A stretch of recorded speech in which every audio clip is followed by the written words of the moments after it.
Welcome back to Tales from the Vault. I'm your host, Jake, and today we are joined by Marc Boiron, the CEO of Polygon. Welcome, Marc. Thanks for having me. Excited to be here. Yeah, so I'd love to hear a little bit about your story. You started out as an attorney, and now you find yourself CEO of one of the most notable crypto projects out there. Yeah. So I often people often ask this question, right? And the way that I think about a lawyer is like once you become a partner, you're just a glorified BD person. It's really all you are. You're going around and you're just like trying to drum up business and you're selling your services and you're just doing BD, right?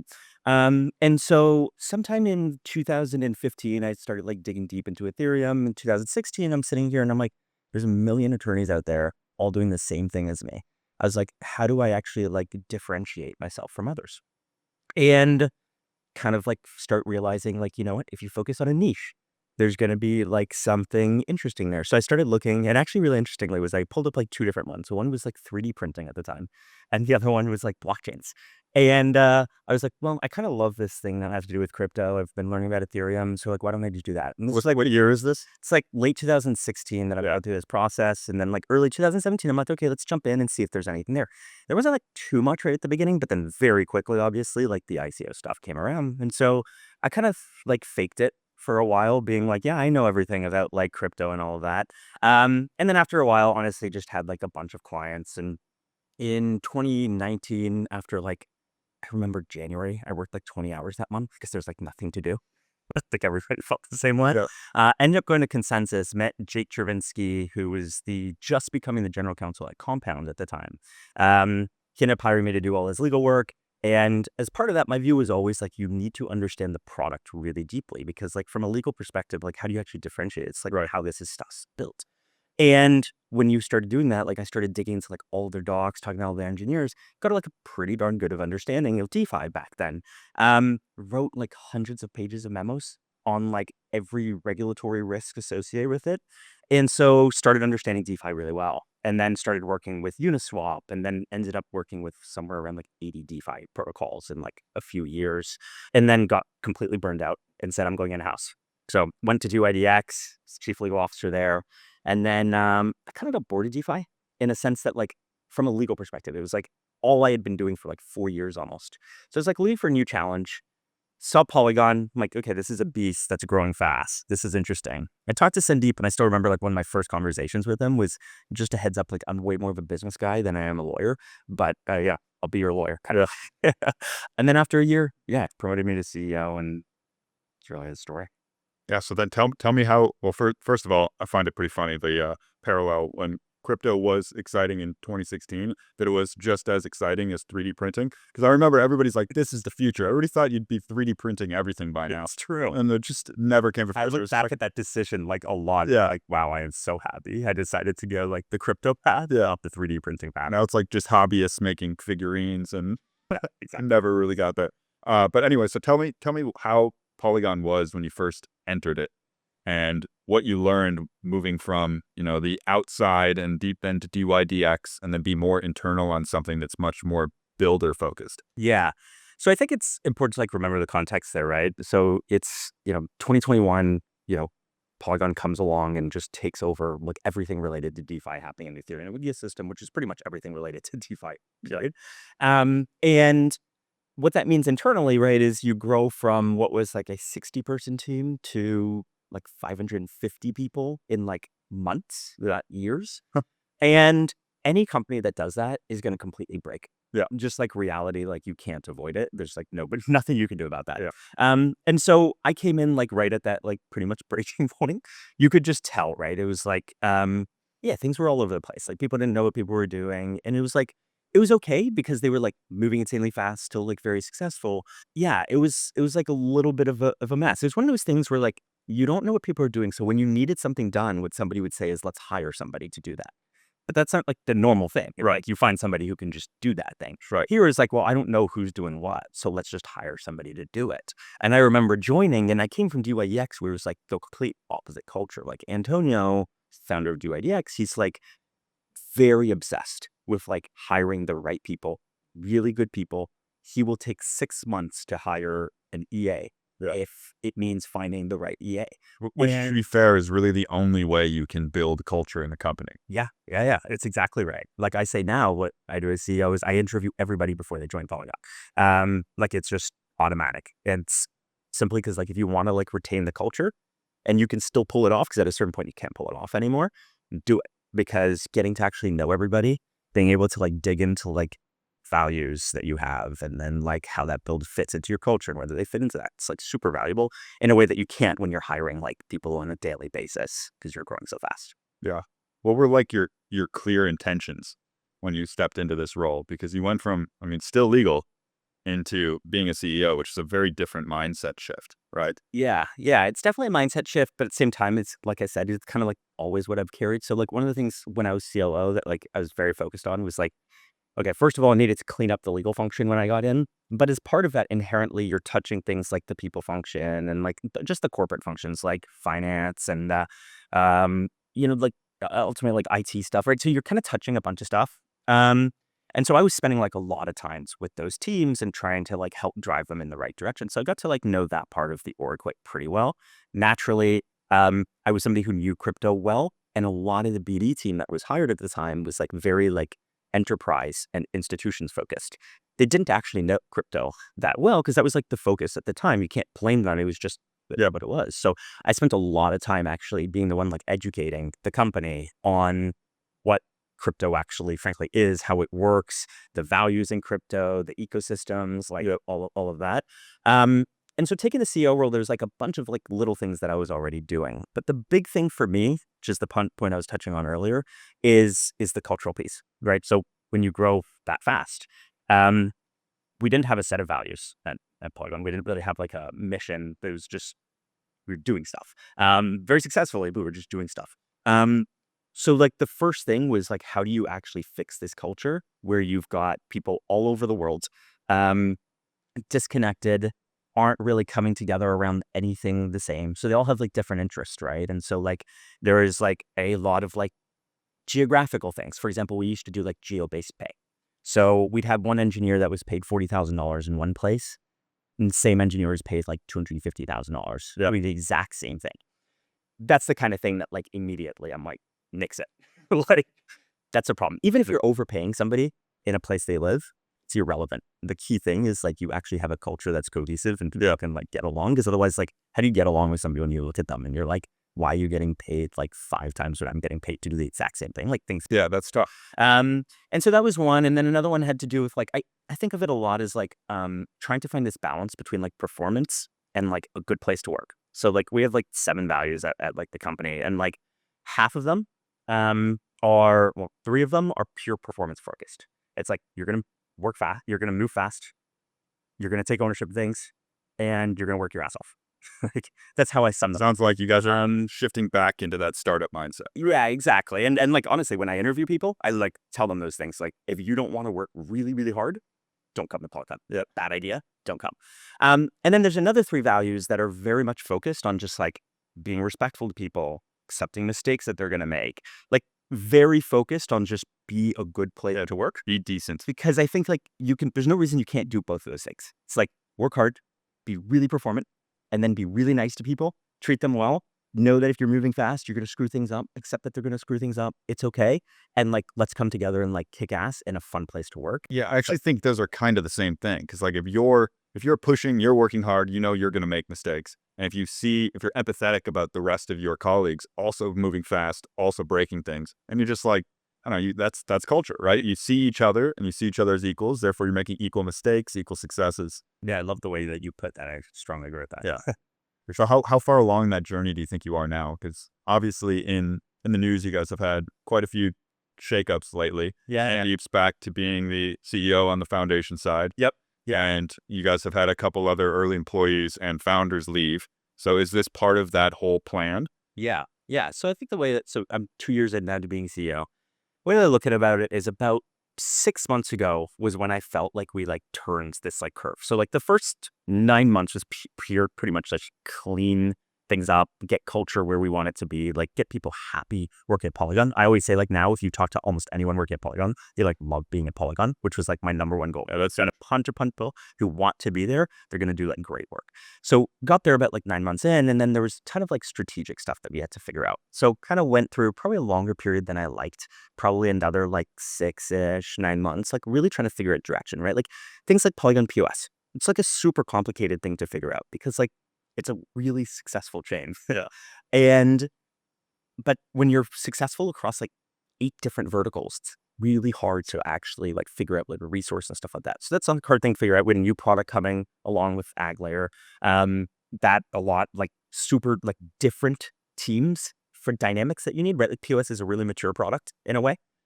Ag Layer is like a completely new product, right? So you need to figure all of that out. It took a little longer than wanted, but about like 6 months ago was when I told the team, like, we've hit this turning point where like I can see now strategically the org is all aligned on how we want to execute.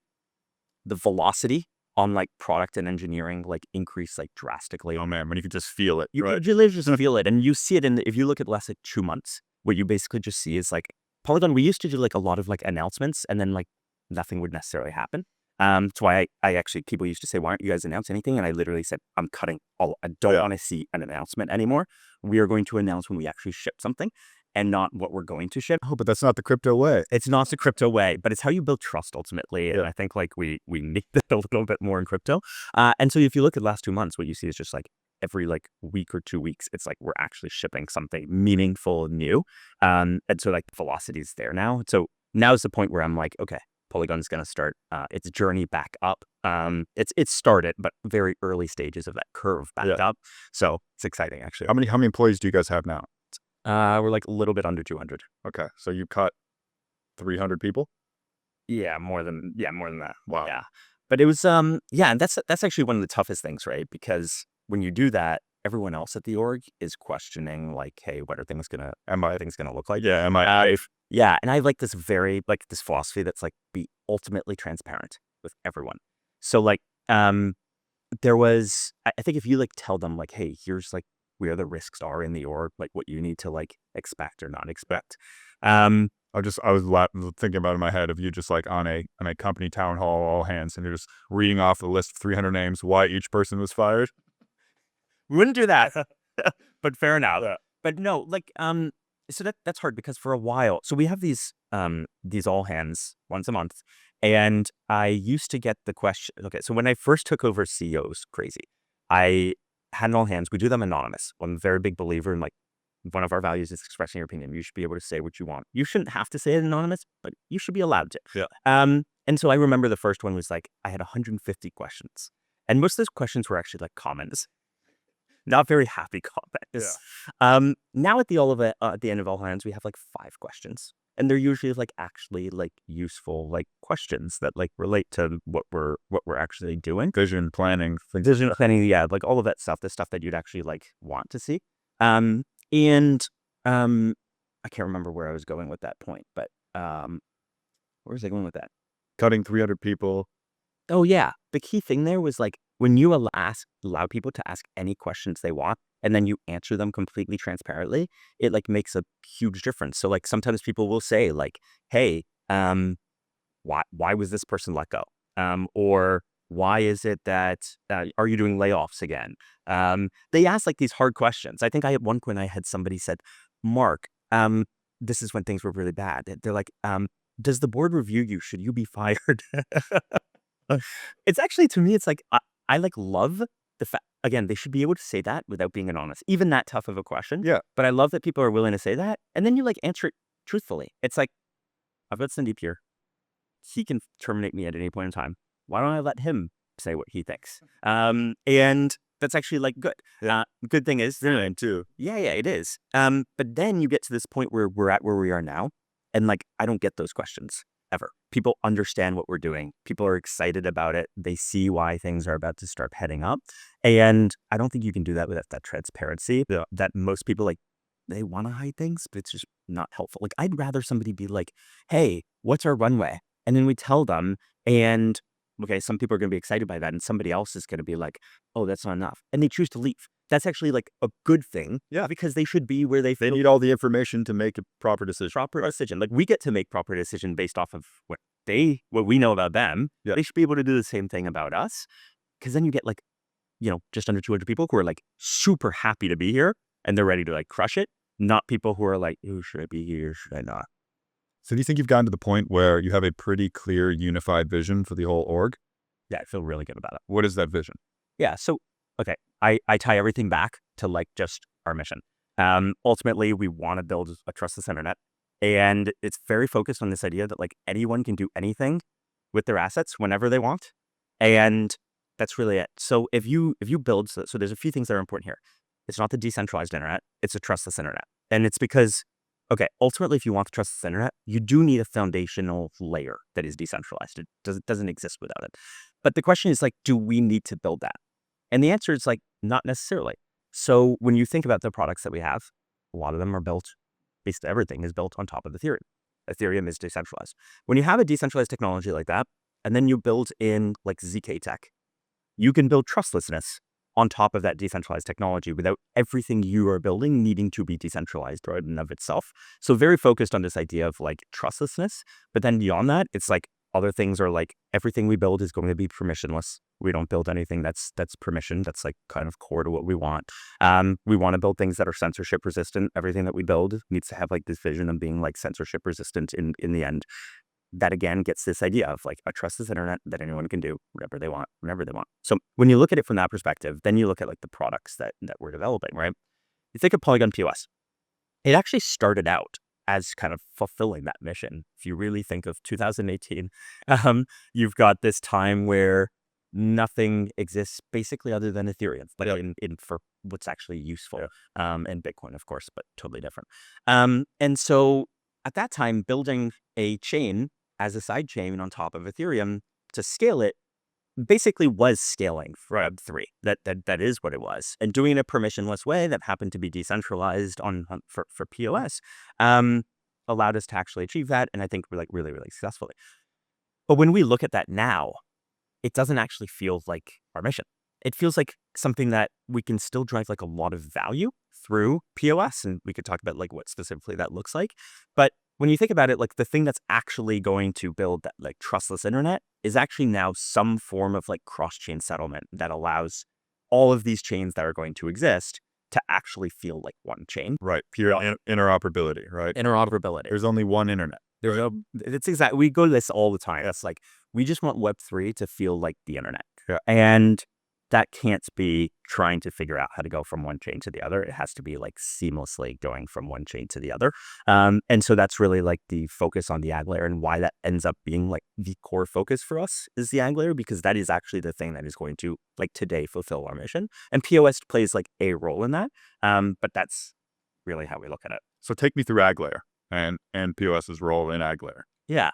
So if you think today, like what actually exists from a cross-chain perspective, you really have like two ends of the spectrum, I think about it. Like one of them is solvers, which are really great from a UX perspective, right? Like you've got users who can almost instantly receive their assets on a chain with effectively what looks like a market maker kind of like filling it up, what their intent ends up being.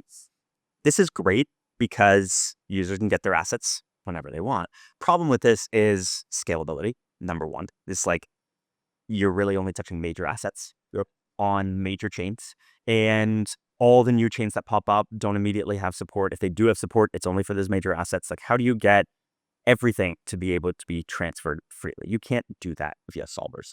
I think solvers end up playing like a role, maybe forever, but definitely for like a long time. But it's not like good enough for like the future of like making Web3 feel like the internet. The other end of the spectrum is like bridges, right? And I think like the layer zeros and the wormholes, I think they play again like a very important role right now. And I think the UX is not as good, frankly, as solvers, but it provides like a way more scalable solution than what you currently have. The problem there is like, again, from like a foundational perspective, is they're not as secure as they should be. Is like the reality is like when you think of like something like a DVN and the security attributes of like a DVN on layer zero, you think about like minting rights associated with it. That again doesn't feel like what the future of like Web3 should look like as a foundational layer. And so the ag layer really sets out to solve that. And it's why I often say, like, I don't view the ag layer as really having like competition, because it's trying to solve like just something that others are not trying to solve. It's the same issue, but trying to solve it from a completely different perspective. And so from the ag layer's perspective, the way that we approach it is we basically look at like, really, again, more like foundationally, like all deposits that come into a chain. We basically track those like in a ledger. And then we look at all deposits that leave a chain, and we track that. And then basically what we do is when somebody says, I want to transfer asset A an asset from chain A to chain B, um, effectively what ends up happening is we, using something we refer to as a pessimistic proof, it's a zero knowledge proof, we prove that the assets that are that that those assets actually exist on chain A when they want to be moved to chain B. We often refer to it as basically looking like the Bitcoin UTXO model actually is kind of like what we would say, but in a scalable way. And so when you do that, what you actually have is trustless cross-chain transactions. Is somebody can actually go from one chain to the other in a way that is completely trustless. That's the foundational layer. That's actually what exists today on chain with the ag layer. Actually, as of a couple days ago, we released what we called like V0.3 of the ag layer that allows for any EVM chain to connect to the ag layer. People often have thought of the ag layer as being something that's like Polygon centric, with like, ag layer CDK as being like the stack you need to use. It's very much not. You'll see a Cosmos chain in the next few weeks connecting to the ag layer, for example, which is not part of like ag layer CDK. And this allows for a real world in which you have all of these diverse chains with different security guarantees, which users choose what security guarantees when they use those chain, but all guaranteeing that no chain is going to rug the other chain. That actually allows kind of like this foundational level for growth. Then on top of that, where we're doing the work now is really on improving like the UX, because right now it's super secure. Nobody cares, by the way, about that. It needs to be the foundational layer of Web3, but nobody cares. It needs to feel like a good UX. And so Is that from like a speed perspective, or yeah, those like are the fine UX? Like, we're actually talking like user interface, or are we talking, interfacing with ag layer? yeah, good question. I think of it from a speed and cost perspective. And initially, the way that I think about that is enabling a good UX rather than actually being the good UX, right? So we need to build it in a way that, like, when an app wants to use ag layer or a chain wants to use ag layer, it has the ability to make transactions really fast and really cheap for users. Whereas right now, if somebody were to use the ag layer, like, it can't be fast and cheap. So first we need to like actually enable that. Then we need to actually go one step further to as you were suggesting, and actually build a UI that creates that. Now, the reality is, like, I think of it as like two different ways. One of them is a UI because people need to be able to like see and feel it for it to be real. But the more useful thing is like an SDK, Right. that actually allows Like everybody. developer experience. It's a developer experience. Lets anybody like really integrate it and get that experience that they want out of the box. I kind of define it as like there's three ag layer experiences in like in its end state, and I think it'll all converge towards one. One of them is, we refer to them as like ag native chains. These are chains that like are natively connected to the ag layer, meaning that they use the unified bridge of the ag layer, and then they also effectively settle to the ag layer. They don't actually settle. We kind of call it as like the ag layer controlling settlement. So they post proofs, for example, to the ag layer, which then posts them to Ethereum. But because the ag layer controls whether those proofs are settled, what that now means is that between any ag layer ag native chain, because we control settlement, now what we can do is actually move assets very fast, because we actually control whether the chain settles or not. And this is why I often say that the only ideal interop experience is the one where settlement is controlled.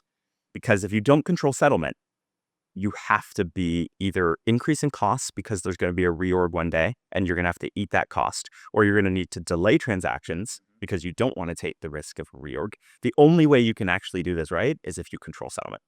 So that's like kind of like the ideal experience. So what I think is going to happen, well, actually, I'll walk through the two other experiences. And the second experience is what I call like the kind of like fungible asset experience. It's kind of like you've got everyone's using the unified bridge, or a chain is using the unified bridge. Their assets are there, but they're not settling to the ag layer. So now the nice thing about this experience is you could still transfer assets within any chain on the ag layer, ag native asset chains, or just those connected to the unified bridge.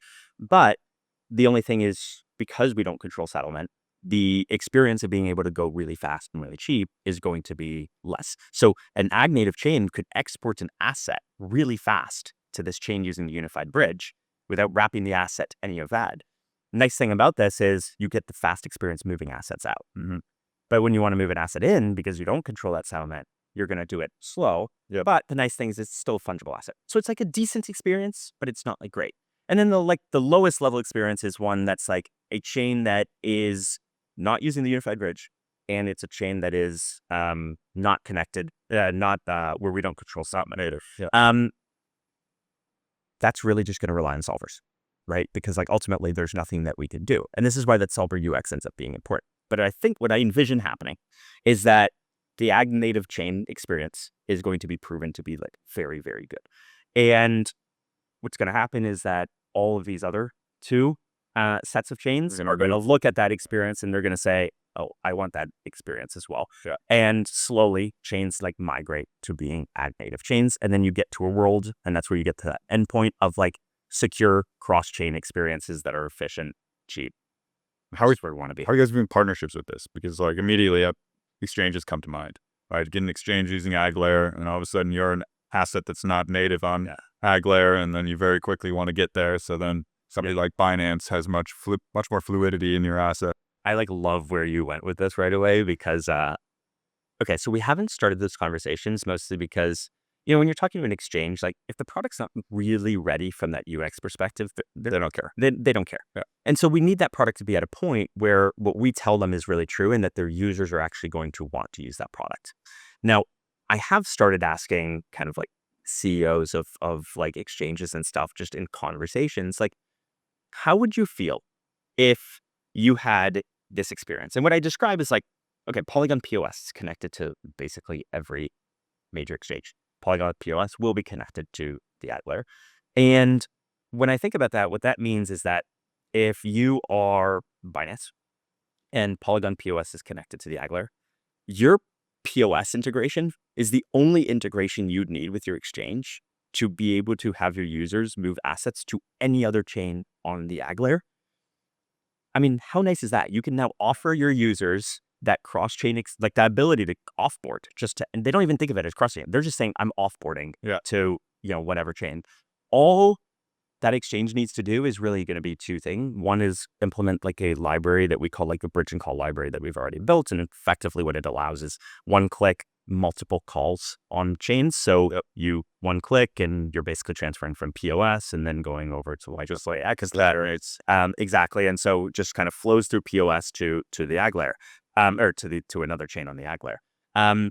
So really it's that. And then the second one is just surface the chains in your interface. Somebody can look for a chain, and as long as it's on the AgLayer, then you can go ahead and send the assets over there. If I'm an exchange, this is like a no-brainer. And it's the feedback that I've gotten is like, yeah, that's a no-brainer. Like, why wouldn't we want to do that? And so once we get to that point where, that user experience is what we want, so that we can go to an exchange and say, hey, when you offboard your user assets, they're going to be there within 10 seconds or within 20 seconds. Depends on how the chains are connected. We'll start having all those conversations. I'd be like really surprised if it's not interesting because you save yourself so much time and your users will be happy to be able to do that. If you guys are successful, what do you think this does to all these other interoperability protocols without specifically naming them? Yeah, so we've actually tried really hard not to be competitive with them. And why I say that is because, again, I view it as like a different product. So what are examples of this? First of all, we want to implement solvers in the AgLayer. It can create a better. We're going to need it, right? You're gonna need it. And so I think that for many, many years, solvers are going to be like very useful.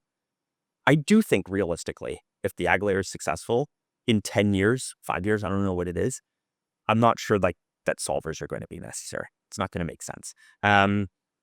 So I do think that solvers are like at risk because of the AgLayer, but on a very long time frame. And so that's like one. Then there's the bridges. Those are more interesting because there's part of them that are competitive in the sense that there's a bridge on the AgLayer. There is a bridge that, Layer 0 or Wormhole has. And in that sense, everyone wants assets to sit in their bridge.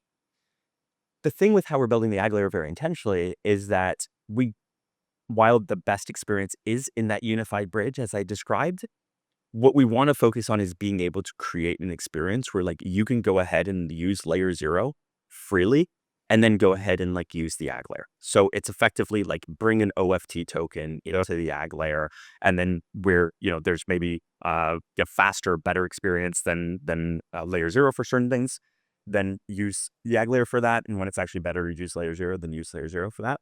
It's like interoperability partners that are interoperability partners. Yeah, exactly.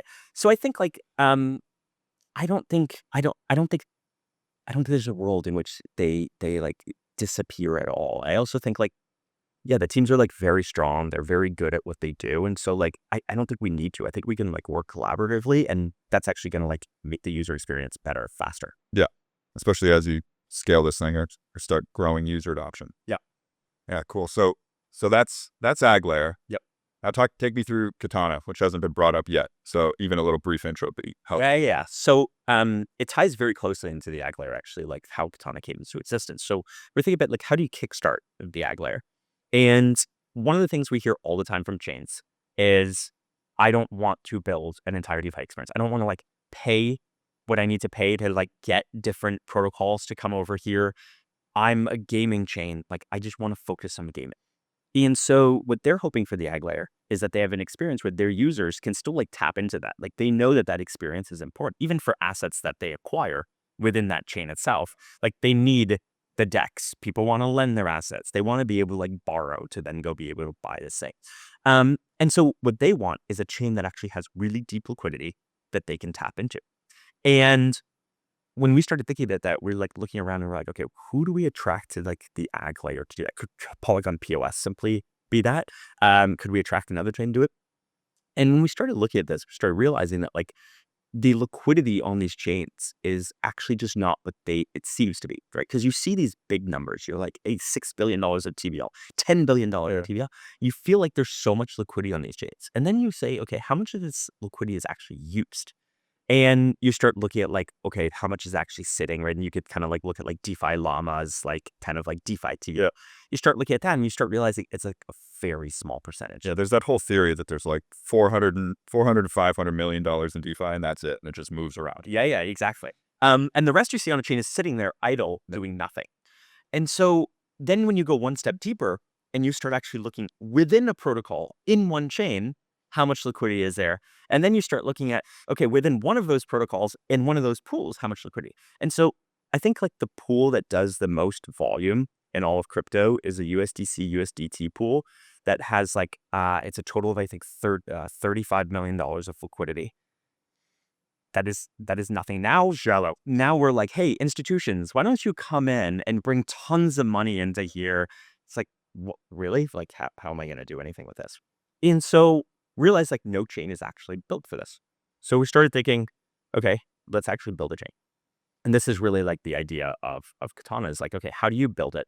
We went out to users and we said, okay, we know that we want deep liquidity for the ag layer's sake, but what do you actually want as users, like as a DeFi user?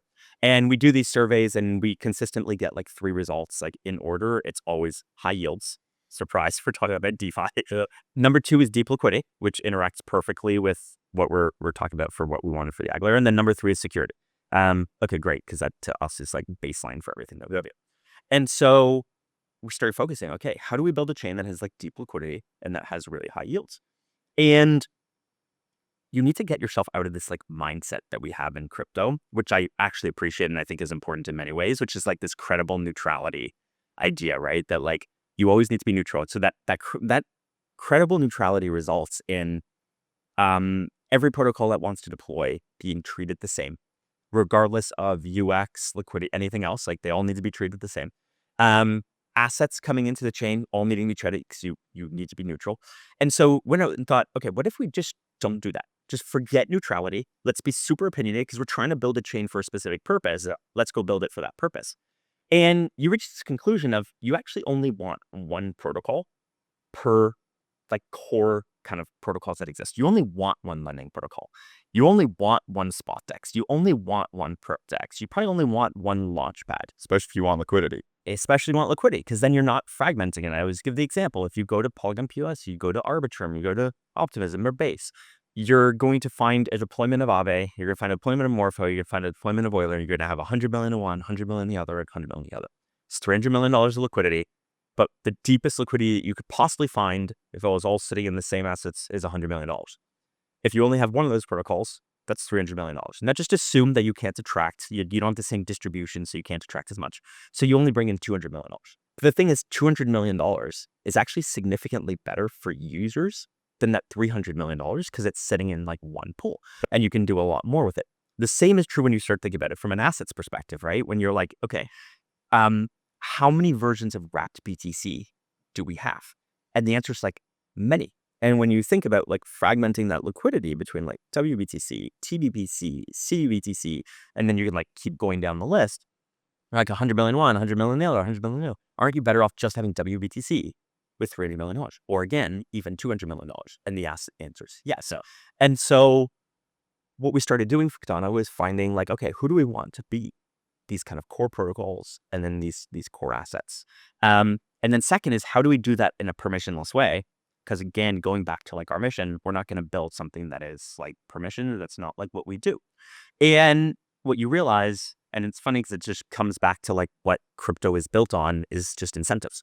Is you can actually just incentivize people to actually deposit in just these three protocols. Like I imagine somebody's going to come to Katana and they're going to create a DEX that is not Sushi or a lending protocol that is not Morpho. I'm going to try to tell them not to because I don't want them to waste their time. But like they're not going to be successful. And the simple reason is because the incentive is going to be use Morpho, use Sushi, like use these core protocols and don't use it. By the way, this doesn't mean that there's only the core protocols. Some people have thought like, oh, you're only going to have like 4 protocols and shit. So no, there'll be thousands that'll tap into liquidity. Yeah. All of these, which again, having deeper liquidity will be. But you're having centralized liquidity on those protocols to make a better user experience or depth of market. Yeah, exactly. And so like the way that we achieve this all comes down to then giving users higher yield. And so if you want to do this permissionless way and incentivize it, you better have something like Rio to do that. So we always think of it as like 5 sources of yield that exist on Katana. As like you've got your typical like token emission. So there's a new token called CAT. That's like one form. Second one is these core protocols like Morpho and Sushi bring their own tokens as incentives. Again, this is something that's like forever existed and will forever exist.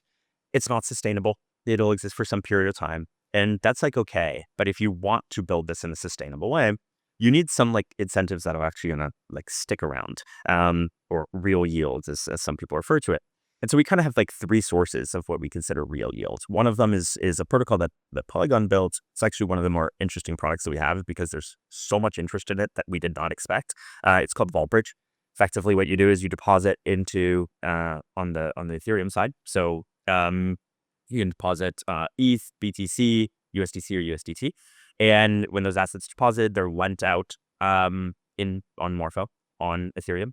You take that yield and you push all of that yield back into those core applications, right? So now you think about that, $1 billion of deposits turns into about $40 million of yield a year that goes straight to users through these core applications. Again, now incentivizes people to use those applications and those built on top of it that is flowing through to, and you incentivize only those assets that you actually want to have grow, not 10 different versions of BTC, 1, maybe 2, maybe 3, like max. Maybe there's a reason, like I definitely like BTC is a good example of this where like you could have like a naked version of BTC, but like there's one that's like the Ethereum DeFi users want to use this one. And then there's another version of BTC that's like the BTC miners will like only trust this version of it. But like you don't need 5 versions that like BTC miners trust. You just need like one of them. And some will say, well, I'm associated with this, I'm not going to come. Okay, you got to like just have the guts to say, hey, we'll lose that TBL. Like that's okay because like I'm not going to incentivize it. It's not worth it. It's just going to split the liquidity. I'd rather just take, instead of that 100 million, take 10 more million to bring it in because I could only convince, 1 person instead of like 10 to bring them in. And so ultimately, like you've got Vault Bridge that brings that yield. Then you've got all sequencer fees. So this is like a single sequencer. And so it generates, I mean, if you look at Base, generated $100 million of ETH last year. Okay, like presumably we're not going to be as successful as Base in the first year. So you're talking about I don't know, 10% of that, 20% of that, which I've been another 10 to $20 million of yield that's being generated that all goes to those core applications and those core assets incentivizing it. And then there's going to be a set of folks, institutions who are going to say, I don't really trust this bridge kind of thing. It's too complicated. I don't like it. I don't want to take smart contract risk. Even though, by the way, they're going to take the exact same smart contract risk anyway if they deposit in Morpho, which is kind of a nice thing, right? You take the same smart contract risk on L1 as you take on L2. But we have a stable coin called AUSD, which is Agora stable coin. It's yield bearing. It's rather revenue sharing. So we get a significant portion of the yield on that can then go into those core applications again. So basically what we're talking about is tens of millions of dollars in the first year and hopefully hundreds of millions of dollars in second, third year of actual dollars, whether it's ETH, AUSD, USDC, USDT, or BTC that is now going to users. And these are actually just growing. As more assets come into the chain, you generate more yield. As more activity is generated on the chain, sequencer fees grow.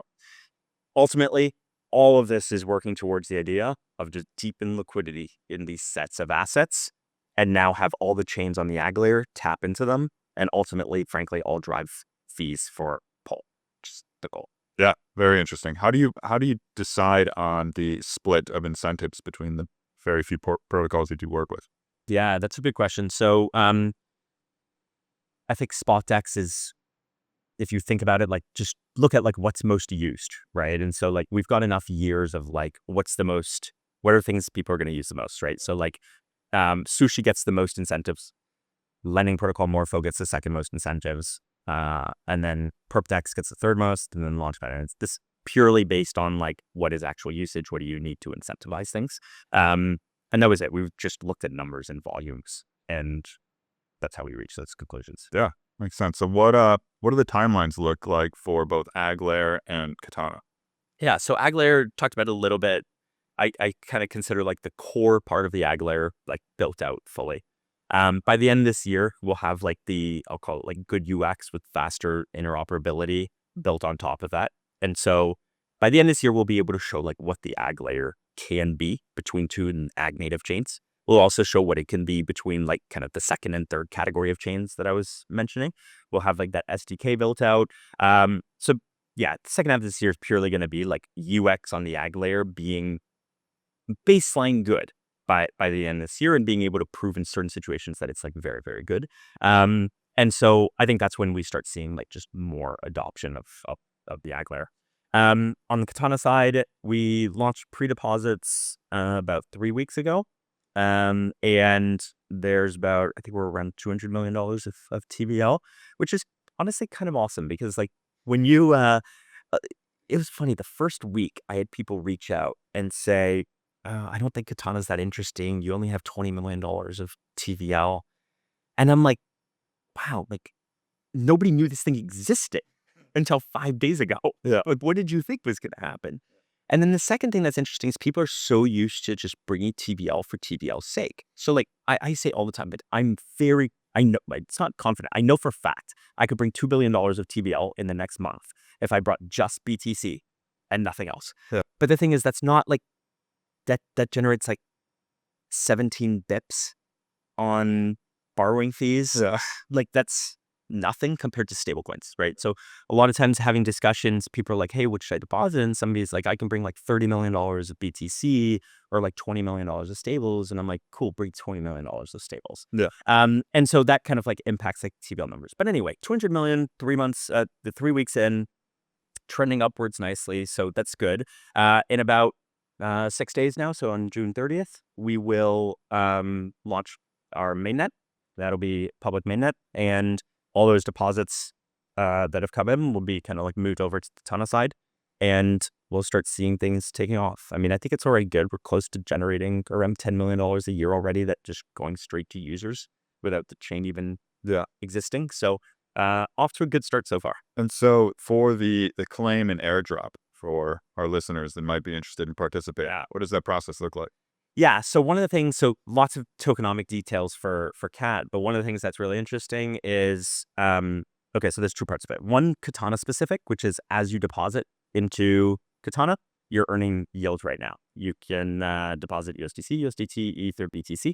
And the way that I think about this is like, temporary yield and sustainable yield, right? So like from a temporary basis, like there's significant yields right now because they're incentivized like very heavily. But the part that was always the intention is how do we have higher yields from a sustainable like perspective, right? And the way that I always think about it is like take your yield that you'd expect on an asset, and then if it's USDC, USDT, ETH, or BTC, add like another like multiply it by like 1.7 or so, and that's going to be your yield that you're going to earn on it. And so I always think of it from like you'll have sustainably higher yields than you could get sustainably anywhere else. And so if you're somebody who's like, hey, I just want to like earn on my USDC, you're like, okay, right now in this market, you could probably earn like 8% on Katana when it launches, whereas you'd earn only 5-ish% on your typical chain. So if you're somebody who just wants to do that, like you can just, which No which is nice. It's yeah, to me, it's like a no-brainer. And I think that's why Tana built in that way to be successful. The second part that's interesting is actually for poll holders, right? So that's cat, you get your cat yield on that. But we actually set aside 15% for poll stakers specifically. So people actually staking poll. It's kind of broken up between like native staking a poll and then poll like LSTs. But those depositors end up getting airdrops over like multiple years. The first one being when the token becomes liquid. It's all based on like how long you've been staking and how much you've been staking. Do you still need to be staked to receive airdrops in the future, or is there like a snapshot? Yeah, so it's basically looked at on a continuous basis of how long you've actually deposited. So theoretically, you could deposit for a day, withdraw for 2 weeks, deposit for another day, and it's just going to count as 2 days of deposits, right? So you're incentivizing like the actual deposit time period, regardless of whether like I'm a very big believer in like people like to lock people in crypto in a way that like is like I'll call it like uncomfortable. It's the same decision around Katana, which just like people can withdraw from pre-deposits, they get haircut, they get slashed, but like they're free to use their assets, like have liquidity. And to me, it's the same thing with Pol, right? It's like if you choose that you don't want to hold Pol anymore, you need to go use it for something. You should be able to do that. You're just going to be penalized for doing it, but you should be able to do it. Yeah. I think the idea of like locking people in so that they like can't move it. Started with like the whole Not a vote good idea. vote escrow model, right? Yeah, and I think yeah, and look, there's benefits to vote escrow model, right? If you go look at Curve right now, like how it's doing from a tokenomics perspective, it's actually really good. Yeah. Considering that like V3 of AMMs like destroyed the need for stable swaps. Yeah. And so there's something to be said for that. The question is just like, yeah, is that the right like long-term play? Definitely effective in the short term. Yeah. I don't think it's necessarily right in the long term. I think you can incentivize people because they actually want to hold the asset, Right. rather than being forced to hold it. Yeah. Cool. What's your like your focus right now with all of these different pieces in movement? Like, is there a certain part that you're more focused on than another? Yeah. I mean, I spend most of my time on like Polygon POS and Ag Layer. Katana was incubated by us, but there's like a team that's like mostly like running it. I help out like quite a bit.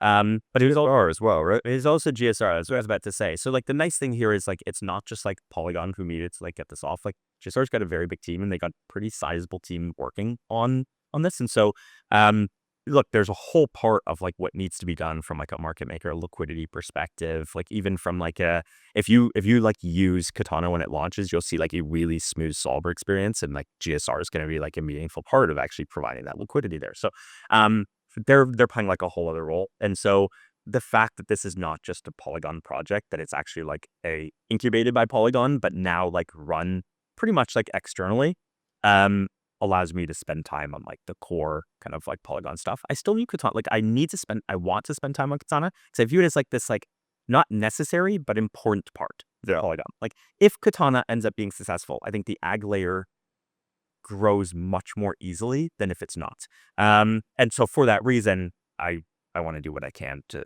make Katana successful. But there's lots of people working on it. Katana was built on optimism. Yeah. So so this goes back into like what Ag Layer is. If we want to connect all of Web3, there's no way we can tell people use the R1 stack. Everyone needs to do that and trust it and have the same architecture or even some change. It needs to be like use the stack that you want to use with the security guarantees that you want to have.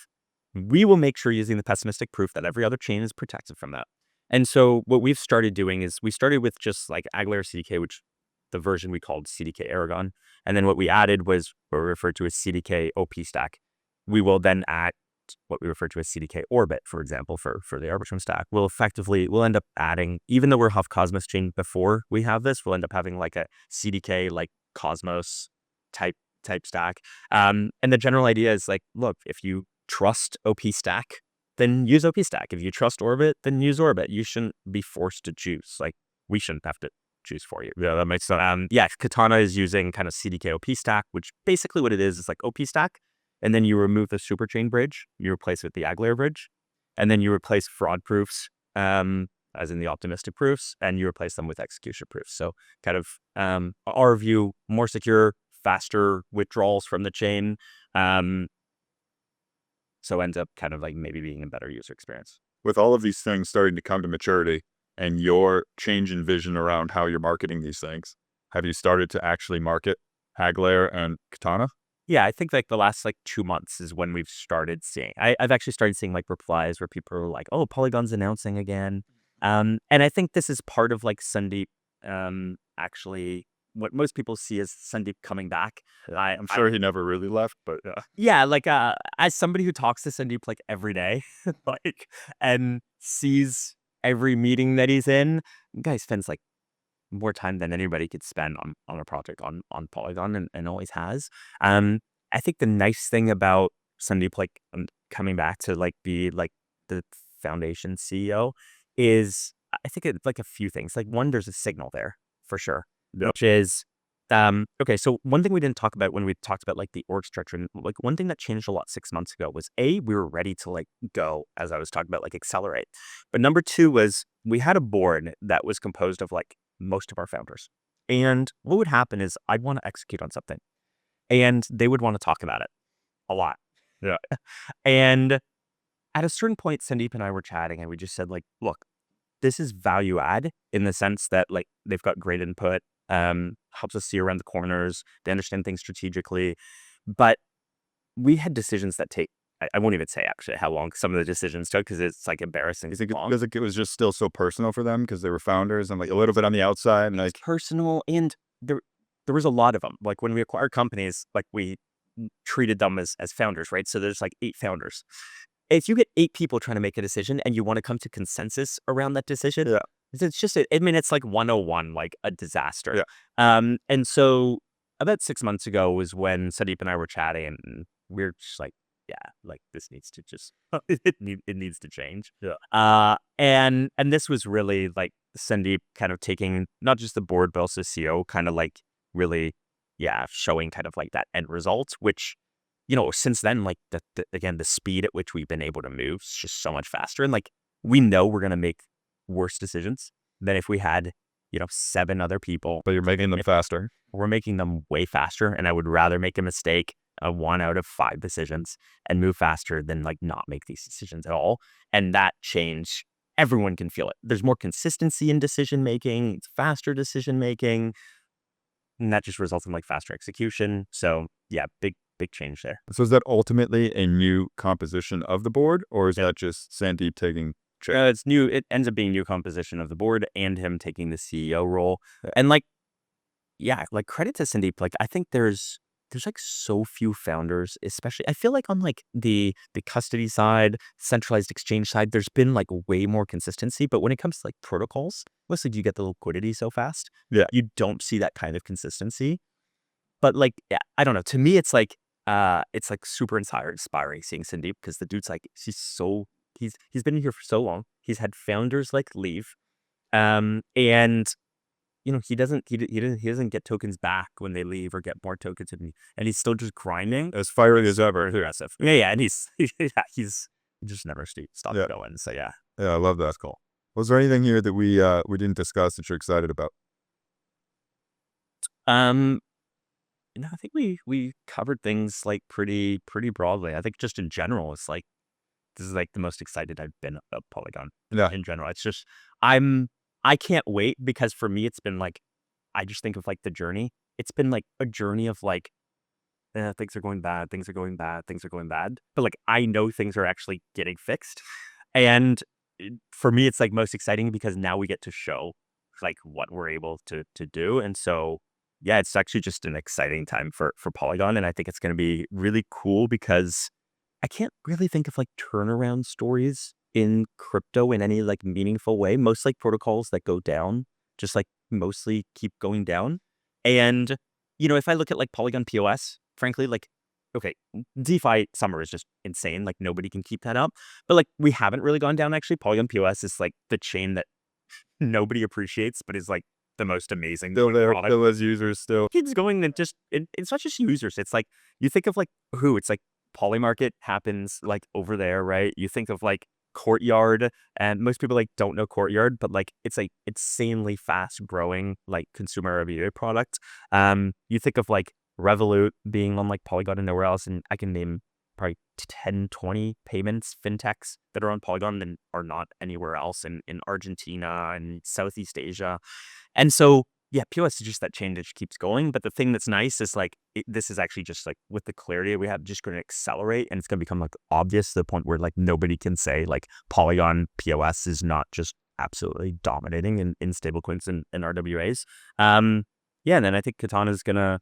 We'll see what happens with it, but I think it's off to a good start. So just happy to see it all come together, and I think the next 12 months is going to be a very different Polygon story, which is great. Yeah, well, I tell you, I'm excited about what Polygon is doing too, because like you said, you see a lot of these chains that start going down, they get quiet, or even they just stabilize, they get quiet. You guys are coming back, you're building new things, you're solving new problems as the space has shifted. So it's really fascinating. I'm excited to see how this all works out. Cool. Appreciate it. Well, thanks so much for coming, Mark. Thanks for having me.